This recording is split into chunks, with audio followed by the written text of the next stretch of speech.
O sol queimava alto sobre os campos dourados. A poeira subia com o vento, misturando-se ao cheiro de trigo maduro.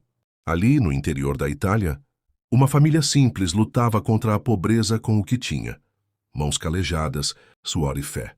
Entre as crianças que corriam descalças pela estrada de terra, havia uma menina de olhos grandes, tão claros quanto o céu de verão, e um sorriso que parecia iluminar até os dias mais duros. A vida era difícil.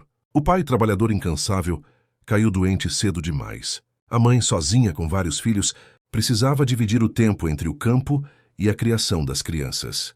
A menina ajudava como podia, cuidava dos irmãos menores, cozinhava, buscava água no poço. Era pequena, mas já carregava uma maturidade que impressionava quem a conhecia. Apesar da miséria, aquela casa tinha algo raro: alegria. Entre cantos simples, orações antes das refeições e histórias contadas à luz de lamparinas, o lar respirava esperança. A menina crescia aprendendo que a pureza não era apenas algo do corpo, mas da alma, e que a dignidade era um tesouro que ninguém podia roubar. Um dia, a vida no campo mudou. Um viúvo chamado Giovanni Serenelli e seu filho, Alessandro, foram morar na mesma propriedade. Trabalhariam juntos, dividindo o espaço e a rotina. No início parecia uma boa ideia. Mais braços para o trabalho, mais gente para conversar nas noites frias. Mas logo, um peso invisível começou a rondar o lugar. Alessandro não era como os outros rapazes. Tinha um olhar inquieto, sempre demorado demais. Evitava conversas longas com os adultos, mas observava atentamente a menina, como quem estuda um alvo. Ela, por sua vez, procurava manter distância, preferindo estar com os irmãos ou junto da mãe. O tempo passou, e os olhares se tornaram insistentes. Pequenos comentários, gestos, uma presença que parecia sempre próxima demais. A menina não entendia completamente, mas sentia um incômodo crescente, um aviso silencioso de que algo ruim se aproximava. Verão daquele ano foi mais quente que o normal, e com o calor, parecia que as sombras também se adensavam. Entre o canto dos grilos e o farfalhar das espigas de trigo, um destino terrível começava a se formar. Silencioso, mas inevitável. O verão de 1902 trouxe um calor sufocante para as pequenas casas de tijolo e madeira na planície italiana. O trabalho no campo era pesado, mas a vida seguia seu ritmo. Naquela casa humilde, a menina de olhos claros se dividia entre cuidar dos irmãos e ajudar a mãe. Seu coração era simples, sua fé inabalável. Quem a via percebia nela uma luz diferente, como se já pertencesse mais ao céu do que à terra. Mas em meio à rotina de pobreza, um perigo crescia em silêncio. Alessandro, o jovem que vivia na mesma propriedade, já não escondia seus olhares perturbadores. Ele se aproximava com perguntas estranhas, com propostas que a menina sempre recusava.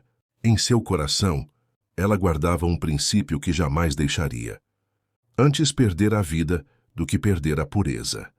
No dia 5 de julho, o destino bateu à porta. A menina estava em casa, costurando, quando Alessandro entrou de repente. Os olhos dele ardiam de fúria e desejo. Ele exigiu que ela cedesse. Tentou convencer, ameaçar, dominar, mas a resposta foi firme, quase profética. Não. É pecado. Deus não quer isso. A coragem dela era desarmante. Frágil no corpo, mas inabalável na alma, resistia com todas as forças de uma inocência que não se deixava corromper. Quanto mais ela resistia, mais a fúria dele crescia. A cena se tornou um confronto de mundos. De um lado, a brutalidade. Do outro, a dignidade de uma menina que preferia morrer a ofender a Deus. A luta foi curta, mas intensa. Gritos ecoaram pela pequena casa, atravessando as paredes e assustando os vizinhos. Quando o silêncio voltou, ela estava caída, ferida, mas não vencida. No chão frio, com a respiração entrecortada, seus olhos ainda brilhavam com a mesma certeza. Sua alma permanecia intacta.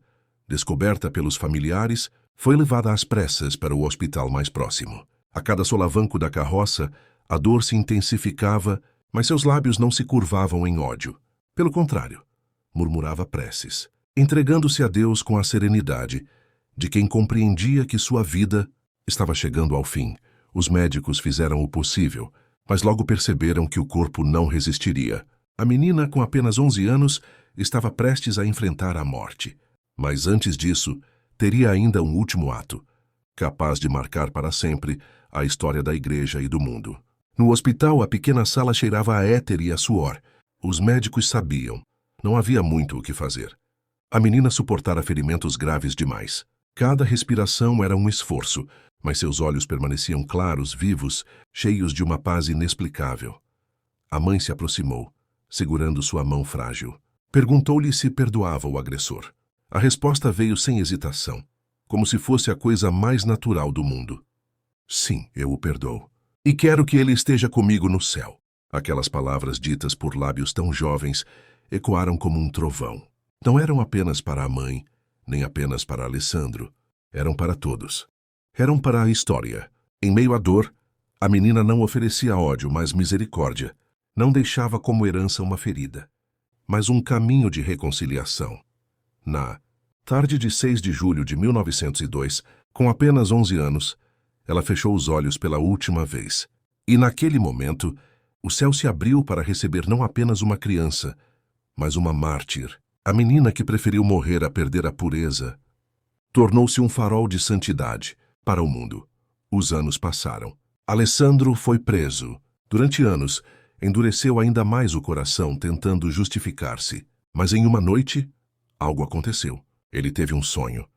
Via a menina diante de si, vestida de branco, colhendo lírios e entregando-os um a um em suas mãos. A cada flor ela dizia que o perdoava. Ao acordar, Alessandro estava transformado. Convertido, viveu o resto da vida como um homem novo, trabalhando no convento, pedindo perdão a todos que o escutassem e testemunhando o poder daquele perdão que o havia alcançado. Em 1950, diante de milhares de pessoas na Praça de São Pedro, a igreja declarou oficialmente aquela jovem como santa. E entre os presentes estava Alessandro, já idoso, emocionado, assistindo à canonização da menina que ele havia tentado destruir e que, na verdade, o havia salvado. Hoje, a memória dessa jovem continua viva, não como uma história de tragédia, mas como uma prova de que a pureza, o perdão e a coragem ainda são possíveis. Seu nome ecoa nos altares, nas igrejas e no coração dos que acreditam que até, nas circunstâncias mais sombrias, a luz de Deus vence. Ela mostrou ao mundo que perdoar não é esquecer, é transformar. Não é fraqueza, é vitória. Não é o fim, é o começo de algo eterno. Se essa história tocou seu coração, curta este vídeo, inscreva-se no canal e ative o sininho. Deixe nos comentários sua causa impossível, para que juntos possamos pedir a intercessão dos santos.